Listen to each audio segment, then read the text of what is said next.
What's up, guys? Tyler here, and welcome to Model Rocketry 101. First off, I'd like to say thanks for watching the video, and thanks for checking it out.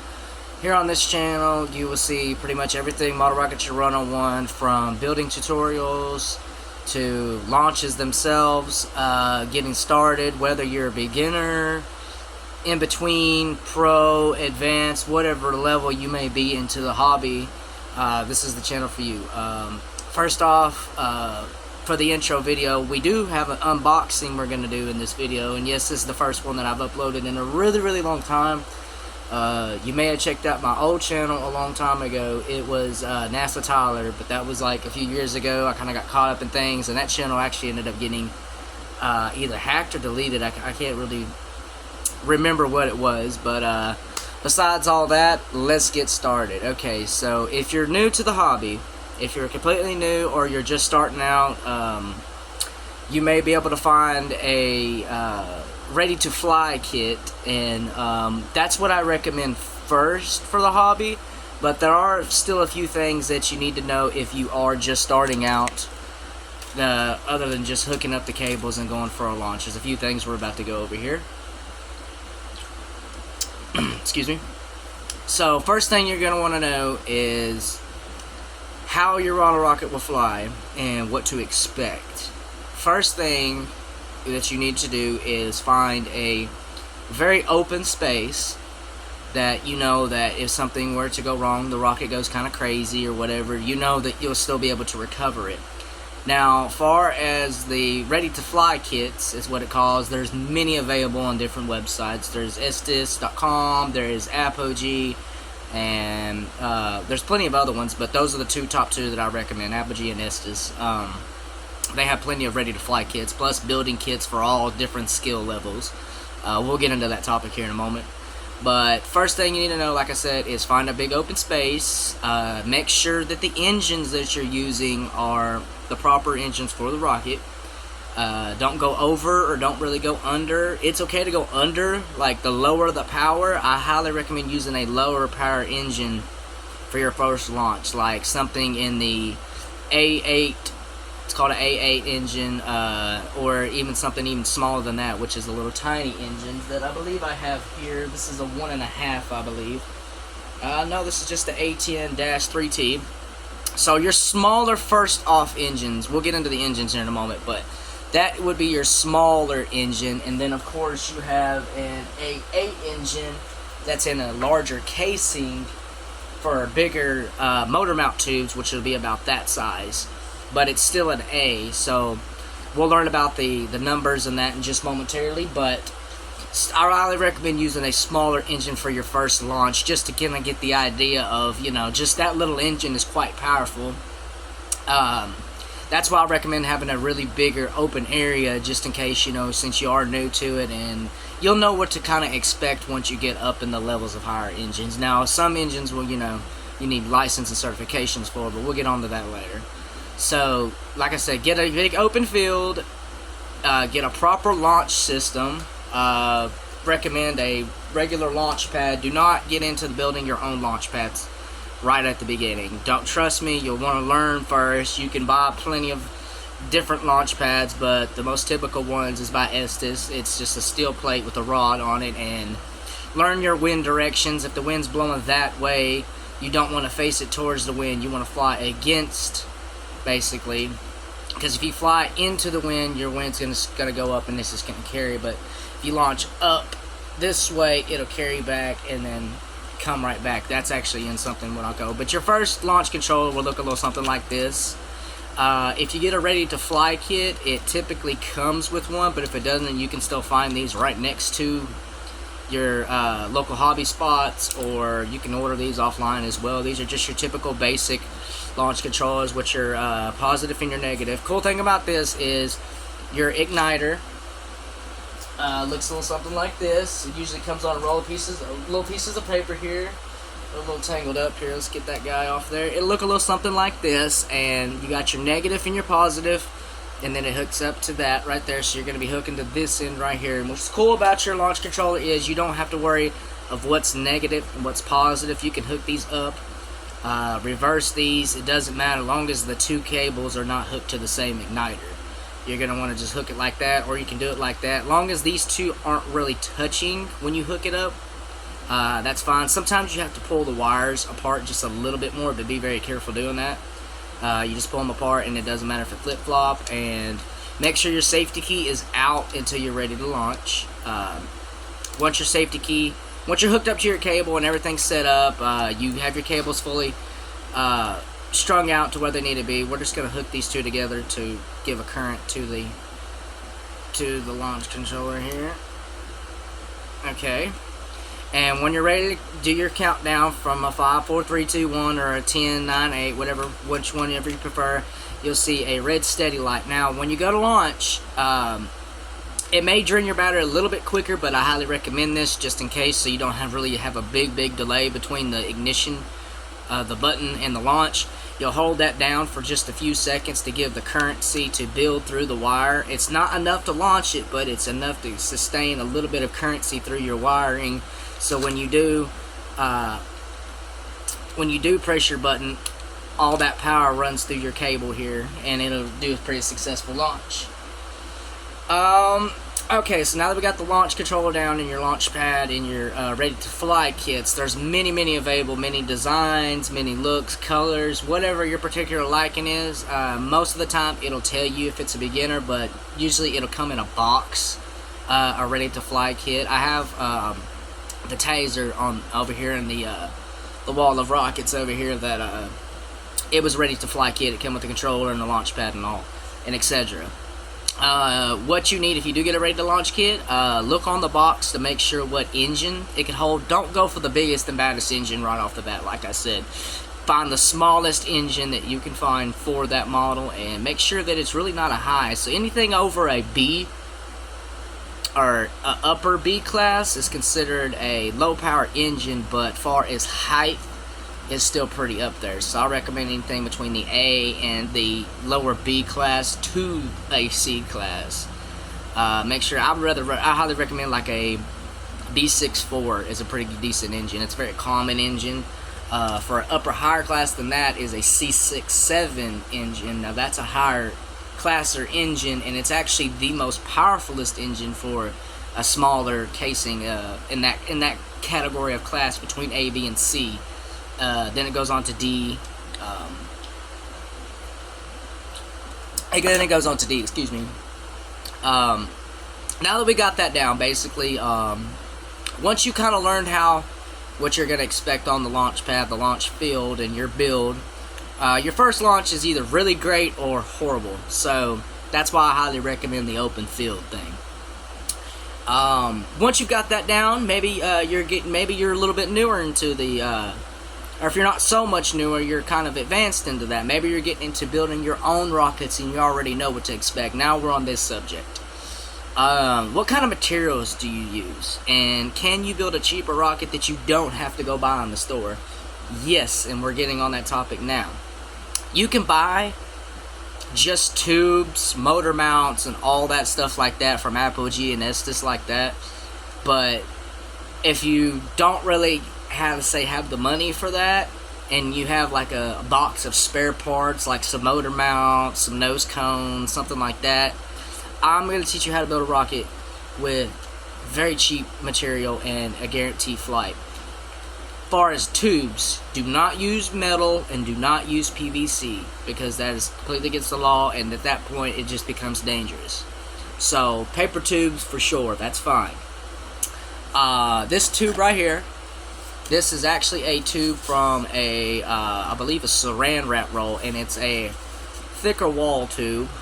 It's not heavy, it's really lightweight, and it's really a decent length. Now this is about the length of a normal rocket here. I have a little bit longer one that I haven't painted and add fins to it, but this is just a regular size rocket nose cone that, I mean, it fits in there just perfect. I mean, especially this size would fit, I mean, perfect for that. Now these are saran wrap rolls. You got your smaller saran wrap, and then your other larger saran wrap. You can get it on tinfoil or whatever. It's usually at the end of it. You can use paper towel rolls, but it's a little bit more tricky because it's a thinner wall, and if it just gets wet or dense or something like that, it can shrink and kind of get deformed. But you still can use it, but before you use it, you need to strengthen your paper towel tube. And how you do that is you can do this by painting, actually. Now, when you paint, you have it on your paint section. You take your tube and you get a light coat all the way around it. Now, when you paint a paper towel tube, it kind of looks like you haven't even painted it because the paint and the ether or whatever that's in the paint, the chemical, is actually seeping into the outer layer of that tube. So it'll kind of look like you didn't paint in some spots. It kind of looks like, oh, well, don't overspray it on your first spray. Just let that layer dry, come back, do it again, and you repeat that process several times. Do not get any paint on the inside of the tube because that's flammable and we don't need that from when we launch for the gases to build inside of the tube. So don't get any paint in the inside of the tube itself. Get it always on the outside. If you get just a little bit in there, that's fine. Just don't actually spray up inside of it. I don't recommend that. So after you've done that, repeated that covering with that layer, with that paint over and over, it doesn't really matter what paint you use. You can use like actual brush on paint. You can use testors. I just use 2Times. 2Times is a good brand. Rust-Oleum 2Times. I have several cans over there. I believe I have a white. Well, we don't have a white right here, but we do have a white, but without the lid. But this is their 2Times Rust-Oleum gloss paint. I always get gloss because it looks more realistic, and I just like the glossy look. So after you get that, you cover that multiple times, and then finally, once you've got that layer on there, you won't see that kind of like, it looks like you haven't painted at all. The layers of the paint will absorb in that too, and make sure it's in a dry environment so you don't want to get like a warping in the tube or a shrinkage or anything like that. Paper towel tubes. Now, when you get to paper towel tubes, like when you set it on your spool for when you're pulling it out, make sure when you get it, it's perfectly round on both ends. So when you do go to pull it, you actually just pull the napkin out and then rip it so it doesn't like deform it or crush it on some certain ends. You need to get a really good straight paper towel tube.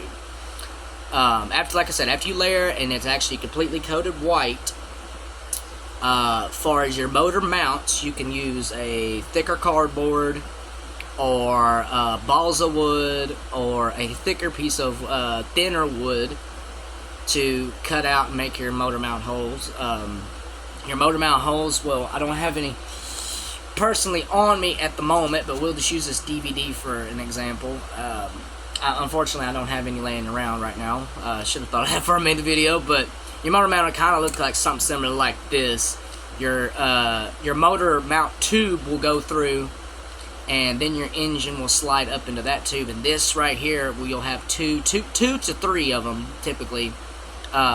It goes in the bottom end of the rocket to hold your mount. That's why it's called a motor mount. It'll go in there to hold your motor in place. Before you stick it in, you can either run glue on the inside of the tube, or what I like to do is run glue around the end of the motor mount tube on both sides, and then put it up in there, and then on the final layer come around and make a little bead weld of the glue on the outside. Now, I personally use tricks and tools of the trade. What you'll need for this is a hobby knife, X-Acto knife, painter's tape, a glue gun, or Testors glue. I like a glue gun because it's stronger, but you can use any type of Bondo, Gorilla Glue, something like that, but make sure it's a stronger bonded glue, and make sure that glue can bond to cardboard. Most glues do. I just like a glue gun because I can put a good bead on it, and I know it's strong and it'll stay typically. I'm now going to show you a rocket that I built. It actually took me a few months, but everything that you see on this rocket, other than the nose cone, the engine, and the fins, was all customly homemade. Now, this rocket here is named Savan S1 rocket. I named it after my little niece. Right here, this is a completely homemade, other than the tape up here. That's just to hold the nose cone and parachute on. This rocket right here was completely homemade, more or less. This is a motor mount for a different rocket, of course, and then you've got your clip right here for your motor mount clip. That's the only thing that was added from really another rocket. I basically got a Christmas wrapping tube, and I did, like I said, I repeated that paint layer until I had a good strengthened line. It's still flexible, it could still bend, but it's more now reinforced and strengthened on the outside of the tube. So what I did from there, when it was just this solid tube right here, the center main body tube, I took a larger piece of cardboard tubing and slid it over that. Not much larger, but slid it over the bottom. And inside that little piece right there was the motor mount and the motor tube engine, and then the motor mount clip, which is, you'll see right here. Now, engines will slide up in there, and that, you know, gives my external feel for the whole body here. So now that you slide your motor in, we'll go to the 4 boosters. Now, this can run off anything from an A8 to a B to a 7. Now, this is like a 17-ounce rocket. So it's a little bit heavier, so that's why it has 4 boosters, and I recommend a higher main motor. But when you go to put a main motor in something that does have boosters, you need to make sure that you're not so much of your delay time for your eject. Now, the boosters in this, I took out the delay, eject charge, so it won't blow the nose cones or anything off like that. So what you need to do there at that point is make sure that your main engine is strong enough to lift it, but it also matches up. Like, and the motors I have D12-5. So you need to look at your impulse. So once the boosters are done burning, you need to basically, once, say the boosters are going off and your main engine's going off. Now, you don't want your boosters to keep pushing you up when it's time for your main engine to eject. You're going to want something that can withstand that as well. So like your boosters are going, your boosters need to be completely shut, like no thrusting from your boosters at all when your parachute is being deployed by your main engine eject. So these are D12-5s. So it's not actually going to burn for a full 12 seconds. You need to look at your ion seconds. Your ion seconds is actually how long it'll be. So once you do that, you get that matched down. You'll have that. The engine boosters will go off, and your main parachute will come off with your parachute here. Your shock cord to keep your cone and parachute attached to the body, and then of course your parachute. Now this is a Pro Series parachute, since it's a heavier rocket, of course. And this nose cone is a Pro Series nose cone that had to be sanded down. It's hard, not hard plastic, but it's still plastic, but fits on there pretty great. This come from the the Mercury Redstone for this paper right here for the design. You can get that printed off, and this piece of paper is just to keep the nose cone from coming off and create a better seal. But these are paper towel rolls. In the bottom for the motor mounts, this is a very thin plastic, of course. I don't know if you've ever heard of a ketone bottle strip for ketones, diabetic. You take those, or you can take any type of tubing. You can use these with regular size tubes if you get that size. If you're using that, you can even use tubing like this for your boosters to go in if you needed to, because that actually fits right over that. So that's the same size, more or less. So it'd be lighter weight at that point. I recommend using that instead of what I used here. This is actually a piece of round cardboard, thicker walled cardboard here that's been painted, and after it's painted and been glued, it's actually got pretty hard as wood. But I recommend using like a balls of wood or something like that for your motor mounts for the boosters. And like I said, these engines right here are D12-5s. 4 of these plus whatever main engine I put in here. The fins are made out of lightweight wood, not balsa, but thin weight wood. I made the design of the fins itself. So you painted it, got it designed, and for the cones for this, if you're wondering what those are actually Easter eggs. I leave the vent holes in the top for external gases build up, and you can even have little small holes on the side for that, but there's not going to be too much gas build up now that the eject plug has been removed in the engine. That's pretty easy. You just dig out the top part of your engine till you start seeing just the black delay propellant. Not the actual propellant, it'll just look black. That's the delayed propellant, but that won't have any power to the engine, so it won't blow these tops off or blow the side off or even blow the booster off. My launch rod, this is going to take a thicker launch rod, so I just used a Burger King straw, just a long Burger King straw actually. It'll have more on it when it's ready to launch, but that's just one at that point. Got the United States from the Mercury Redstone sticker box that I had left over from a kit, and this is from the same kit. It was the Mercury Redstone kit that just never got built, got broke, but I still have the stickers. Now I do have a Mercury Redstone that I'm building, but I had these left over, so I added that, made it look more realistic, really cool. I bought this actually at a Dollar General. You can order these or whatever, just put the American flag on there. It looks pretty realistic, really cool, and it looks really, really, really cool when it's sitting on a launch pad. Now, luckily for you guys, this thing hasn't had any actual airtime, flight time, so we'll see that in the next upcoming videos. Okay, so make sure if you have any questions or any you need any help or advice or anything like that, check out the comment box. I make sure that I read every comment. Whatever questions, answers you need, I will do my very best to my knowledge to recommend you. If I can't help you, I'll recommend you to somebody that can. Alright, so as far as recommendations, websites, Apogee and Estes, and there's a few other ones that you can look up, like I know I'm going to be pronouncing this wrong, but I'm pretty close. It's Dr. Zooch or Dr. Zoch. I think it's one of those. If you search up something close like that, you'll find it. His website, he builds customly made realistic rockets like the SpaceX, the Delta, the oh man, there's so many out there, but they're realistic, like the Soyuz rocket. The Soyuz rocket, he's more famously known for his Saturn V kit. I do have a Saturn V, Saturn 1 that I'll actually show you here in a minute. It's a Saturn 1B custom made, and it's from a paper towel tube. And it was very difficult to build, to make that design, because I actually took several parts of different things, and luckily I was able to find it, because I didn't have the money at the time to buy the kit. But I actually have a model kit that I am customizing to be a flying kit.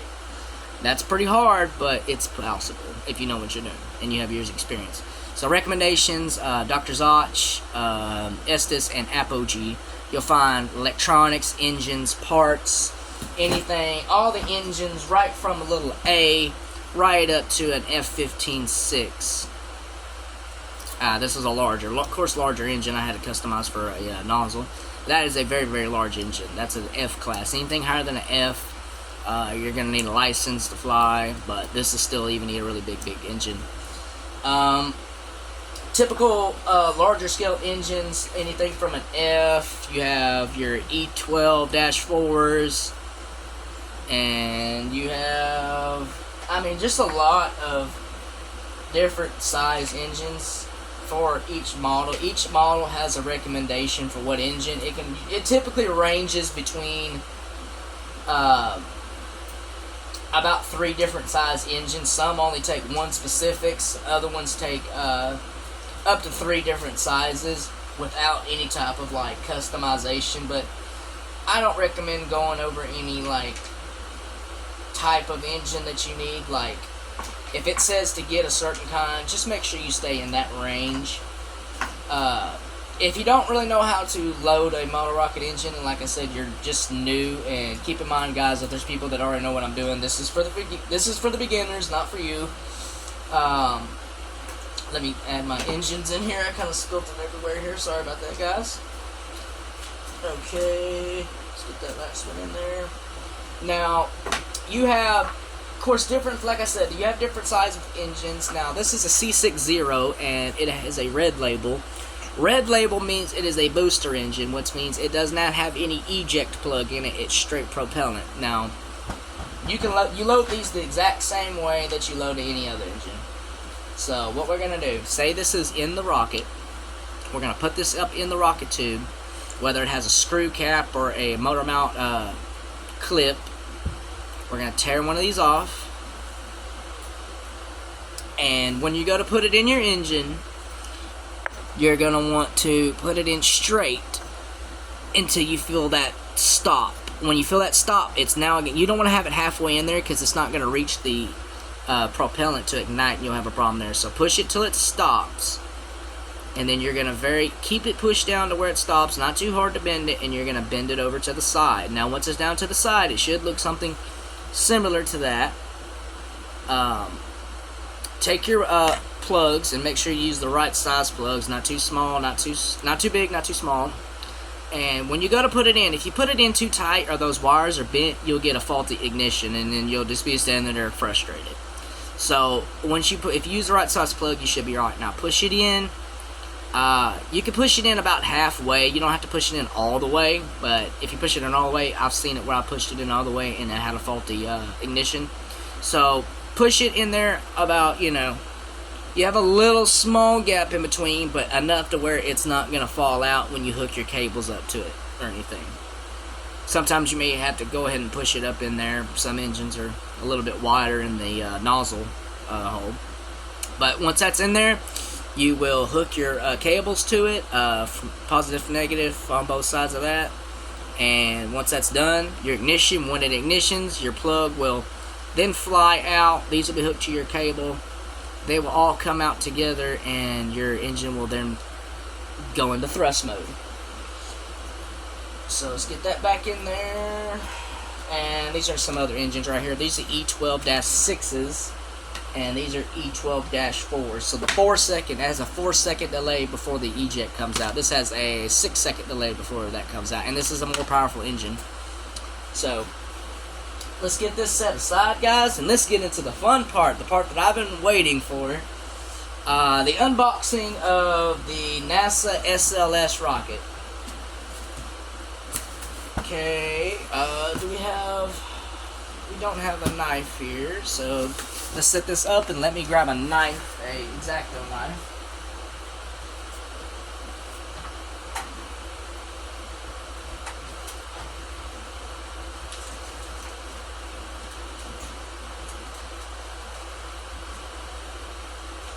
Well, we won't grab an X-Acto knife, we'll just grab the razor knife. And I brought another rocket over here to kind of give you an example before we do open up this. This is the AMT Saturn V model.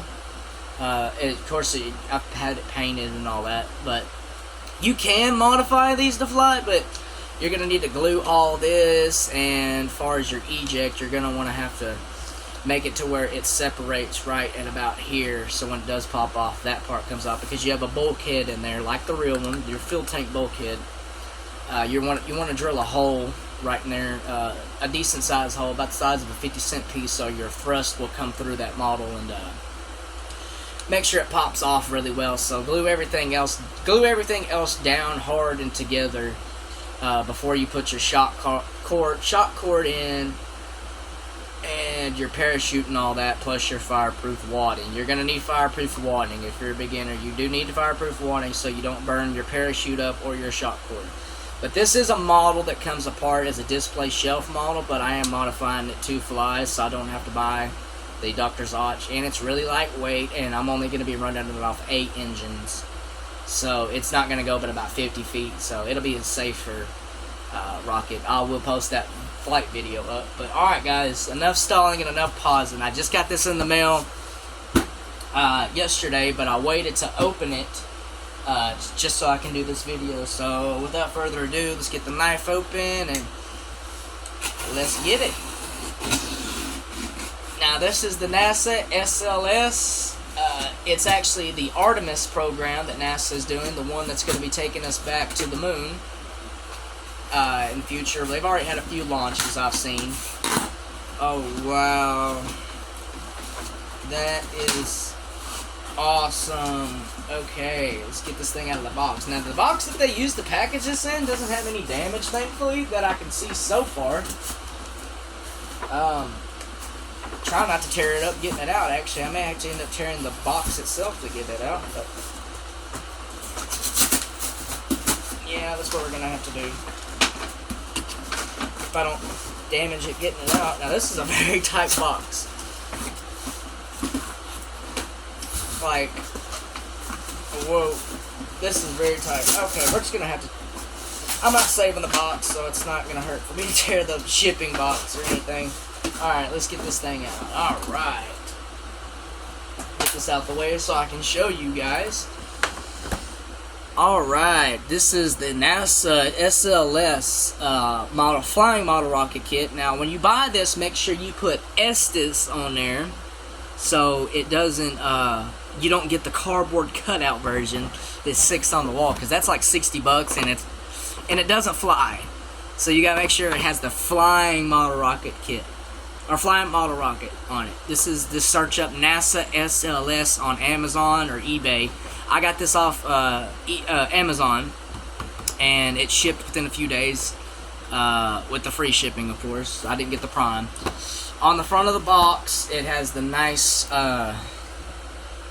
Artemis symbol right here. What it says right here, it says, NASA's Artemis program will land the first woman and next man on the moon. From there, we'll take the next giant leap, quote unquote, sending astronauts to Mars. This is the 1/200th scale model. It says ages 10 plus. It doesn't really matter what age, as long as you have a parent's guidance with you. On the side, it says the NASA Space Launch System SLS is based on a powerful, proven rocket technologies, using updated space shuttle engines and solid rocket boosters to generate 8.8 million pounds of thrust at liftoff, launching from Kennedy Space Center's historic Launch Pad 39B. The SLS propel the Orion spacecraft and 4 astronauts to the moon. Later versions of the SLS will enable launching even larger and heavier payloads to the moon, Mars, and the outer space planets for unprecedented exploration missions. Model rocket flight sequence. Now, I like how they added the moon on there. That's really cool. It kind of gives you a basis of what it does. That's really cool. So from your launch pad, it'll go up, and it says from right here, it'll be in, it says acceleration, liftoff, acceleration, climb phase, peak altitude. At your peak altitude, you'll get your eject. From peak altitude, it will go from recovery system deploys, which is it really deploys up here, but you know, there's not a far step between there and there. And then it'll coast down and landing, and then bam. That is really cool. I like the look of it, and we're gonna actually get this out of the package right before I show you this, guys. Okay, black plug configuration, top of the line, pre-Rico. It's pre-assembled, so it's ready to launch once it's taken out. So it says what you need to launch. You need your engines, your recovery wad, and then your launch controller. Engines recommended for this is Estes engine C53. 5-second burn, 3-second delay, a 6-second burn, and a 3-second delay. So one ion nuon second isn't that much, but if you want to use either one, it's fine. I recommend using the smaller one actually, so I know I'm gonna get this back, because this was actually like $60, but shipping and handling and all that, it was close to about 75 to 80. So that's a really nice, cool picture of it leaving Earth's atmosphere right here on the back, and it says it soars up to 350 feet on a C65. Ew. Okay, that's pretty high for this. Now, I gotta get in a big field for this, guys. Unfortunately, I don't have anywhere to launch at the moment, which is killing me, because I have so many rockets that I really want to launch. So, if anybody in Arkansas has a decent field, if you're watching this, that I can borrow or maybe rent from you for a day, hey, please comment below. I need a launch area really bad. I will even pay you to let me rent your field for a day.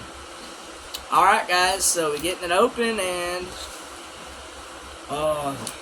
here we go. We need the SpongeBob burger theme for this. Da, da, da, da, da, da, da.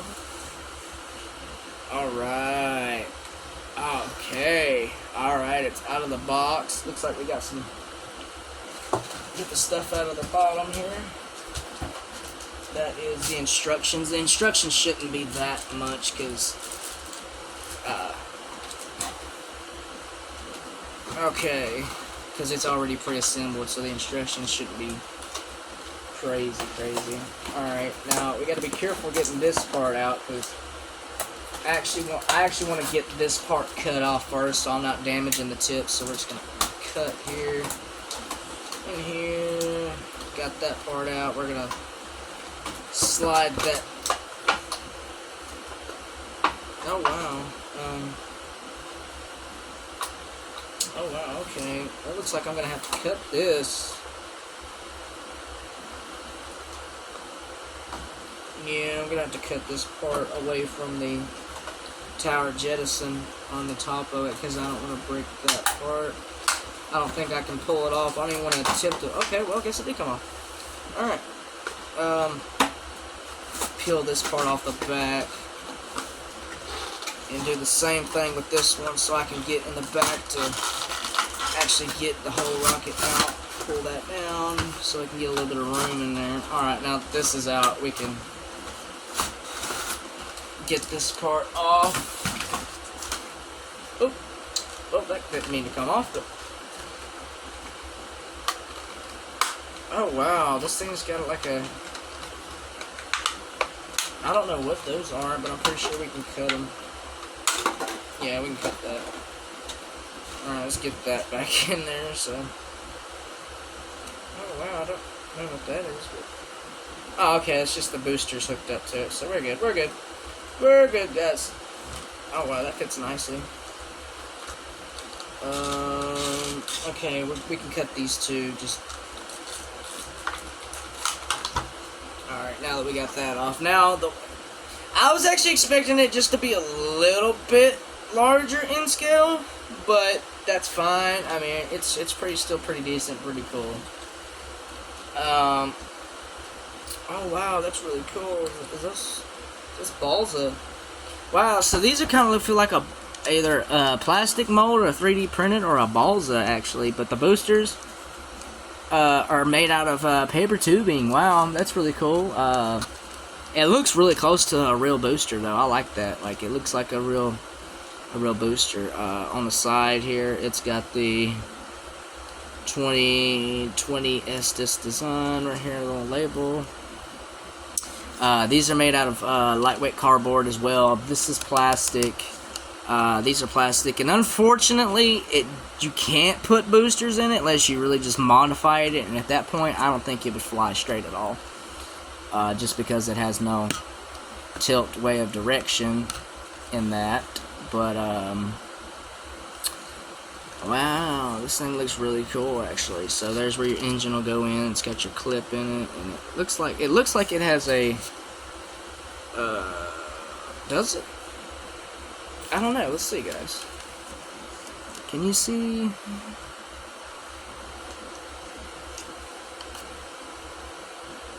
What is that?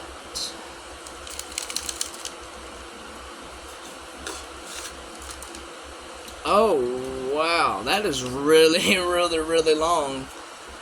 Like, that thing will be being carried way down there. I may have to end up shortening this shock cord, actually, because that... I mean, that's fine, but it kind of seems a little unnecessarily long for the size of the tube, but if I take it out, then that's going to cause me a whole lot of problems. So we'll give the long shock cord a try for a first launch, but I may end up shortening that shock cord because that's, to me, it seems a little extra long than it should be. But that's really snug. That goes on there really nice. What is that?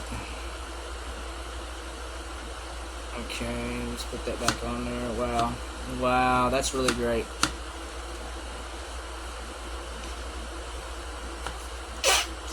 What?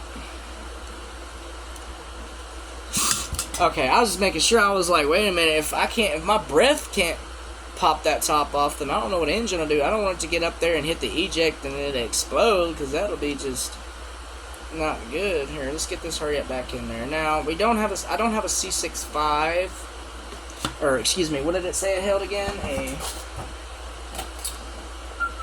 C53 and a C63. C65, is it C65? C53. I don't have a C53. I have a B44, a C65, a B64, a C67, and okay, just let me check and see if I have one up here. We'll just try the C60. Will it fit? Oh wow, that's nice. That thing. Oh, I like the sound of that. That thing just clicked in there like a bullet getting locked in a chamber. Oh, that is nice. I like that.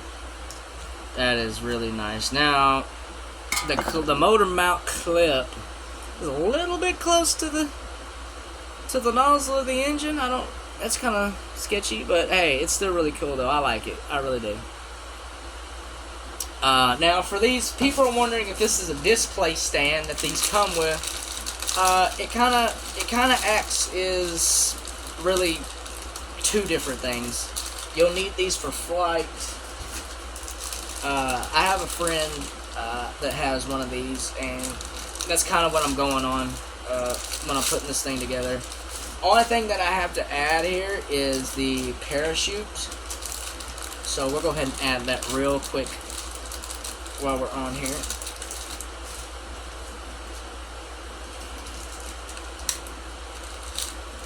Try not to tear it.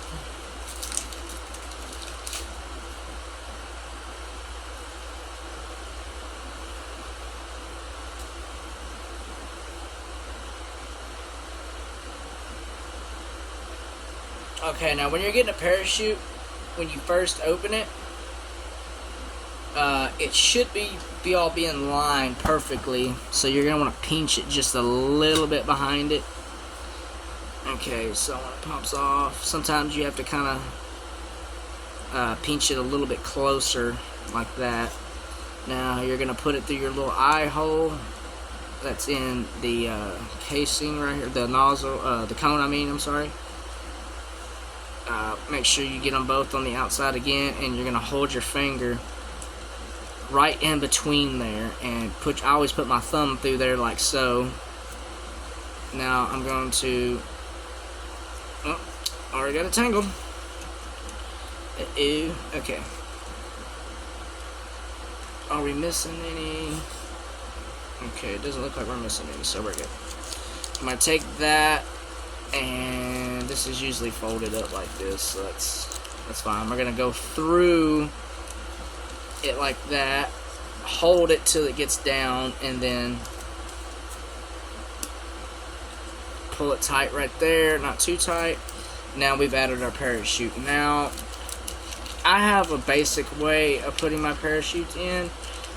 People have different ways, but since I'm not gonna be flying it today, or maybe not even typically this week, I'm just gonna go ahead and just wound it up like so, just to get it back in there. Now, at this point, after I would put my parachute in, I would first put my engine in, or I could put my recovery wadding in first, whatever I like. And then after I put my recovery wadding in, I'll wind my shock cord down, and then go ahead and slide my parachute in. Make sure there's not pinched on both sides, and then that is a really nice, cool looking rocket. It's got your American flag up here, and then it's got your NASA symbol up here. I don't know why my camera's not focusing. Sorry for the horrible quality, guys, and the area I'm having to do this in. I'm actually doing this off my phone and in the room instead of over there on the hobby table. Okay, so that's it. And now we're going to add the stands to it. Now, you're going to want to add these in till it clicks, so I may have some trouble getting these in, because I've seen some people have a little bit of trouble putting these in, but I think that's in. I mean, it stopped, so I don't want to overdo it and break anything, so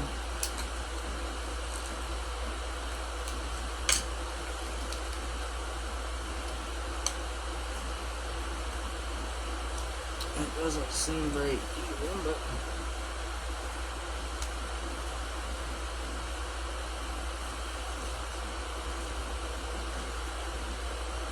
Okay, just make sure I got these in, because that doesn't... Let me swap these to see if that... Okay, that's a lot better. I had actually had these backwards. That is a lot better.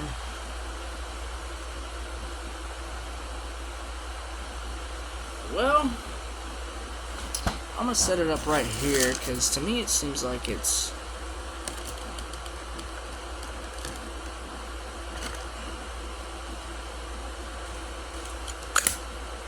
leaning a little bit.